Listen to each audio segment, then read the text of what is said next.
Esse foi o verdadeiro motivo que fez a seleção brasileira ser eliminada da Copa do Mundo, a pior campanha da história da seleção em Copas do Mundo. Com certeza você não percebeu, mas eu vou te mostrar no vídeo de hoje, nos mínimos detalhes, quais foram os erros cometidos pelo Carlo Ancelotti e também pelos jogadores dentro de campo. É muito triste, é complicado, mas não tem o que a gente fazer, né, cara? Nós que somos torcedores, no final das contas, não podemos influenciar o que acontece de fato dentro de campo. Nós só podemos torcer. E foi por isso que a seleção brasileira foi eliminada hoje para a Noruega. Mesmo o Brasil tendo mais qualidade técnica, as escolhas do Carlo Ancelotti não foram muito boas durante a partida. Nem no início, na estratégia adotada, e também nem no decorrer do jogo. Eu acho que as mexidas dele acabaram não sendo boas. Mas vamos entender aqui um pouco. A seleção da Noruega veio jogando em um 4-3-3 clássico. E na maior parte do tempo eles atacavam dessa maneira, só mudava que na hora de defender acabava se tornando um 4-1-4-1 quando não estava com a posse de bola. Mas no jogo de hoje, na maior parte do tempo, tivemos a Noruega tendo o controle da bola, o que acabou até me surpreendendo. Eu esperava um Brasil mais protagonista, mais com a posse de bola, e a Noruega tentando explorar mais as jogadas de contra-ataque, até porque esse foi o cenário da Noruega diante da Costa do Marfim, que tem uma seleção menos qualificada do que a do Brasil. Mas foi pelo contrário, a estratégia do Ancelotti foi marcar em um bloco baixo, bloco médio, e eles sim tentaram utilizar esse espaço às costas da defesa da Noruega, já que a seleção da Noruega tem zagueiros mais lentos, um pouco mais pesados. Então o desenho do jogo acabou se tornando esse: o Brasil marcando nesse bloco médio, com o Vinícius Júnior e o Matheus Cunha sobrando um pouco mais. O Vinícius Júnior não tinha tanta obrigação assim de marcar, o Gabriel Martinelli fechava aqui a marcação pelo lado esquerdo, o Casemiro e o Bruno Guimarães faziam a marcação por dentro, com o Bruno Guimarães saltando um pouco mais, o Casemiro ficava um pouquinho mais. O Ryan foi muito importante na marcação pelo lado direito, e vocês precisam entender que o Ryan ele faz o que o técnico pede para ele, assim como os demais jogadores da seleção brasileira. Essa foi a ordem do técnico, não é que os jogadores não tiveram coragem para jogar para frente. A estratégia foi traçada com a seleção brasileira, jogando dessa forma pela comissão técnica. Danilo fechava, Marquinhos, Gabriel Magalhães e o Douglas Santos pelo lado esquerdo. E como a seleção da Noruega tinha por maior parte do tempo a posse de bola, eles se posicionavam dessa maneira. O Sorloth abria e jogava em cima do Douglas Santos, como eu já havia previsto lá no nosso pré-jogo, e muitas vezes até quando a seleção brasileira tentava apertar um pouco mais, essas bolas eram por ordem da Noruega ter essa ligação mais direta no Sorloth, já que ele é um jogador muito mais forte e tem mais força física do que o Douglas Santos. O Douglas Santos no primeiro tempo até que foi muito bem, né, cara? Ele conseguiu vencer vários duelos contra o Sorloth. O Haaland entrava no meio dos dois zagueiros da seleção brasileira. O Odegaard tinha muita liberdade e ele era a senha desse jogo, né? Jogou muita bola hoje o Odegaard. Ele desfilava pelo campo, aparecia para dar apoio aqui por esse lado, aparecia para dar apoio no lado contrário, baixava para buscar essa bola no pé dos zagueiros. Ele foi um verdadeiro maestro da equipe hoje da Noruega, o Odegaard. Então ele tinha muito essa liberdade no campo. O Gerson ficava um pouco mais aqui fazendo essa saída sustentada. O Weyer também. O Hegen também aqui. O Berg andava um pouco mais para frente para ser mais uma opção aqui no meio de campo, junto com o Odegaard. Ficava o Hegen, o Berg e o Weyer um pouco mais atrás. O Nusa andava para jogar um pouco mais nesse meio espaço por dentro, com o Wolf um pouco mais por fora, mas eles faziam muito esses movimentos, o Nusa vindo mais para fora e o Wolf um pouco mais para dentro. E aí tinha o encaixe na hora da marcação do Ryan, junto com o Danilo aqui pelo lado do campo direito defensivo da seleção brasileira. E aí eles podiam fazer essa saída mais estruturada com esses três homens atrás, com um dos volantes baixando, podia ser o Berg ou o Berg, e aí ficava essa saída com três jogadores, o Odegaard e o Berg aqui no setor do meio de campo. A ideia era sempre ter superioridade numérica e trazer um pouco mais de segurança nessa primeira fase de construção, e também você já marcar pensando na defesa. Se você estrutura com três jogadores nessa tua saída, caso você perca a bola nesse setor do meio de campo, tu tem um 3 aqui contra 2. Mas em alguns momentos no segundo tempo eles ousaram até adiantar mais um jogador e deixaram essa saída só de um 2+2, de um 2+1 em algum determinado momento também. O Odegaard tinha esse papel muito decisivo, né, cara, para você ter essa circulação de bola no setor do meio de campo. O que mudou de fato no segundo tempo foi a entrada dos dois pontas diferentes, né? Saiu o Sorloth, entrou para a entrada do Oscar Bob, que tem uma característica completamente diferente, que é um jogador muito mais leve, que tem um contra um, que é mais baixinho, mas que tem controle de bola. Saiu o Nusa também pelo outro lado, que vem fazendo um bom primeiro tempo. E quem entrou pelo lado esquerdo foi o Sheldrup, que foi até o jogador que fez a jogada pro cruzamento pro gol do Haaland. A seleção brasileira teve a chance de sair na frente do placar, com o Ryan fazendo algo que ele faz muito bem, pressionando, recuperando a posse de bola, não prendendo muito a bola. Esse é algo muito importante que o Ryan tem. Tu percebe que na maioria das vezes ele resolve as jogadas com 1, 2 toques, ele consegue fazer o toque, liga a transição e a seleção brasileira acaba sofrendo pênalti na bola enfiada pro Matheus Cunha. E aí entra um momento decisivo no jogo. Muita gente tá falando que o Vinícius Júnior tinha que cobrar o pênalti. O próprio auxiliar do Ancelotti, o seu filho, falou depois na coletiva que isso é decidido antes do jogo. Então já viu a decisão para o Bruno Guimarães, que estava treinando melhor, bater o pênalti. O Vinícius Júnior também poderia ter contestado, não contestou, acabou deixando essa responsabilidade ficar para o Bruno Guimarães, mas é aquela velha história, só perde quem bate. O Bruno Guimarães bateu mal o pênalti, telegrafou muito a cobrança e fez a pior cobrança possível, que é essa bola a meia altura. Então o Brasil...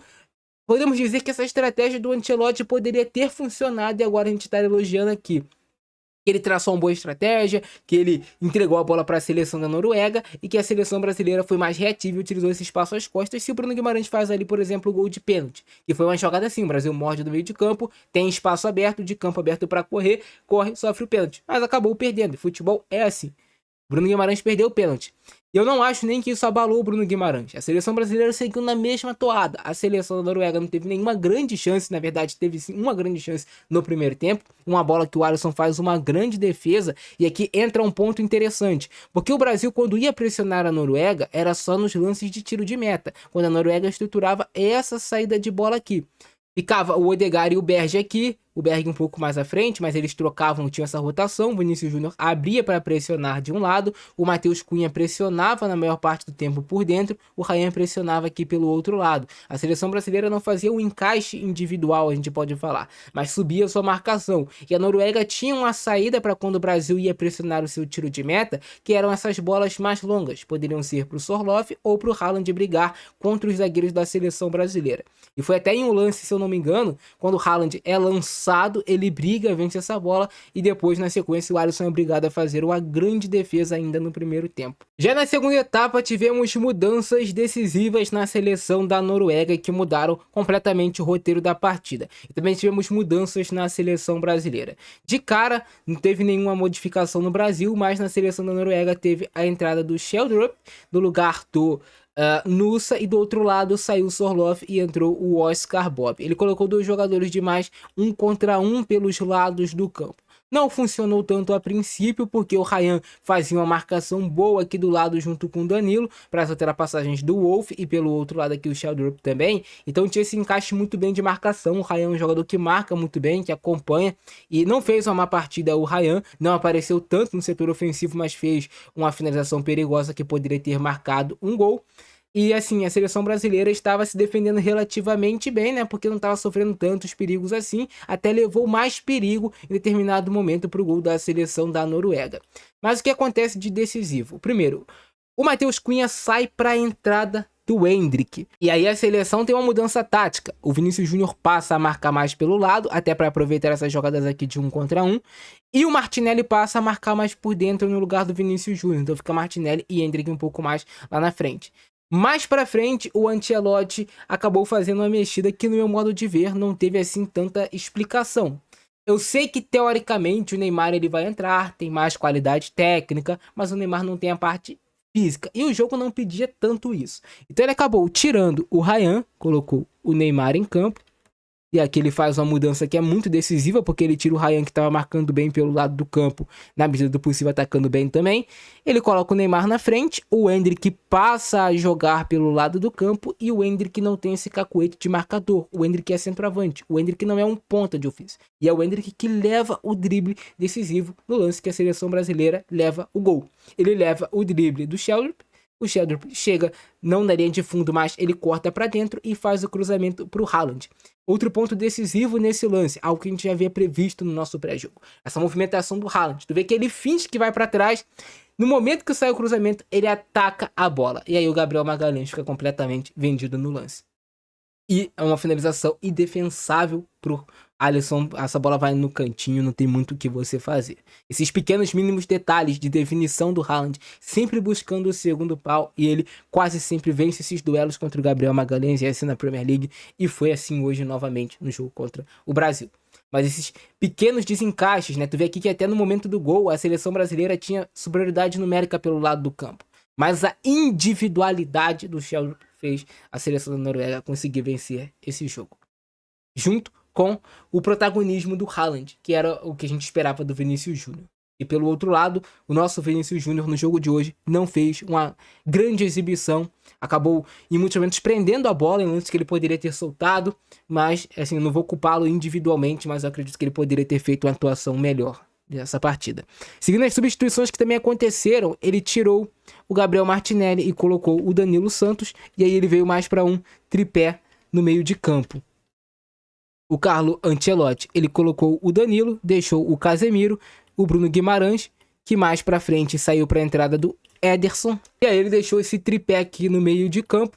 O Brasil ficou marcando basicamente em um 4-5-1, com só o Neymar um pouco mais lá na frente, enquanto a seleção da Noruega continuou na mesma toada. O que mudou? A seleção brasileira não tinha mais alguém para minimamente pressionar lá na frente. O Neymar não faz essa pressão e assim, não tem o que você exigir dele disso. Eu acho que seria um jogo mais pro Neymar se o Brasil tivesse com a posse de bola no campo de ataque, não esse jogo mais de bloco baixo. Esse não era o jogo pro Neymar, definitivamente. Também não era o jogo pro Endrick vir pra ponta. E ele teve essa tentativa de colocar o Danilo, que ataca mais a área, o Ederson, que ataca mais a área, de tentar ter um pouco mais de controle com mais um jogador de fato no meio de campo, mudando taticamente a seleção brasileira, mas não funcionou. E para fechar ainda o caixão, tivemos no segundo gol da Noruega contra a seleção brasileira, mais um erro fatal e decisivo que você não pode fazer contra o Haaland. Primeiro, você não pode deixar a bola chegar nele, mas se você deixar a bola chegar nele, você jamais pode deixar essa bola minimamente descoberta. Você tem que tirar o espaço do Haaland. A seleção brasileira não tirou o espaço, e aí é até covardia alguém falar que o Alisson falhou nesse gol. Essa bola vai praticamente no trinco ali, cara, entre a trave e aquela bochecha da rede. É uma bola indefensável, rasteira, com muita gente na frente. Deveriam ter tirado mais o espaço do bate do Haaland. Você não pode deixar um cara de tamanha qualidade para finalizar, pegar essa bola, girar, ficar de frente e não ter ninguém ali de fato pressionando ele. Empurra o Haaland, faz a falta, mas tu não deixa um cara de tamanha qualidade finalizar dessa região aqui. A seleção brasileira entrou no modo desespero e não conseguiu jogar. Tiveram algumas ideias ainda no primeiro tempo, de um Douglas Santos atacando por dentro, de um Vinícius Júnior por fora. Depois o Carlo Ancelotti inverteu, com o Douglas Santos mais por fora, o Vinícius Júnior mais por dentro. Em algum momento o Martinelli baixava para fazer a do Paquetá ainda no primeiro tempo. Esses movimentos da seleção brasileira não surtiram tanto efeito, mas eu acho que o maior erro hoje do Ancelotti e da seleção brasileira foi ter abdicado também de ter a posse de bola, obviamente, mas essa foi uma estratégia adotada pelo Ancelotti. Eu volto a repetir, o futebol é um jogo de detalhes. Se o Brasil faz o gol nessa estratégia, e teve ainda a chance com o Endrick quando o jogo estava 0-0, o Brasil recupera a bola no meio de campo, e nessa ideia de jogar no campo aberto da seleção brasileira, o Vinícius Júnior encontra o Endrick cara a cara contra o goleiro Nilan, e o Endrick acaba perdendo o gol. E por que o Endrick perdeu esse gol? O Endrick perdeu porque ele não tem a perna direita, e o jogador ele não pode se dar ao luxo de finalizar somente com uma perna. O que faz os grandes jogadores na maior parte das vezes ser diferente? É que às vezes o cara ele tem um bom nível de ambidestria. É porque nesses momentos decisivos ele vai lá e faz o gol. O Endrick acabou perdendo, desperdiçando. Mas agora é crucificar alguém? Não, eu acho que a seleção brasileira precisa de uma grande reformulação. E eu sinceramente não sei se o Ancelotti é o cara para isso. Não sei, o contrato renovado dele até 2030 e é a pior campanha da história da seleção brasileira. Mas eu quero saber aí embaixo a opinião de vocês sobre os detalhes desse jogo, cara. Mas assim, um grande segredo foi o Odegaard, o Sheldrup, que foi um jogador que entrou e teve a jogada de 1 contra 1 decisiva. E esse cara aqui que é matador, que já era sabido que ele ganharia os confrontos contra o Gabriel Magalhães. Quem acompanha um pouco de Premier League já sabia o que era um roteiro para essa partida, que era você não deixar a bola chegar no Haaland. E essa ideia foi muito boa da seleção da Noruega, de ter o Oscar Bob, de ter o Schjelderup, de você ter esses jogadores aqui no meio de campo, e muita liberdade também para os zagueiros trabalharem. Tu vê em algum momento até o Ajer carregando essa bola com liberdade. Tu vê em outros momentos, né, a seleção da Noruega se dando o luxo de tirar um terceiro aqui e andar com mais um, porque eles não estavam mais se preocupando tanto com esse contra-ataque da seleção brasileira em algum determinado momento. E eles tiveram mais coragem, foram melhores, não tem o que a gente fazer. E é isso, cara. Eu ficando nessa, abração do Francesco, é nóis, fui.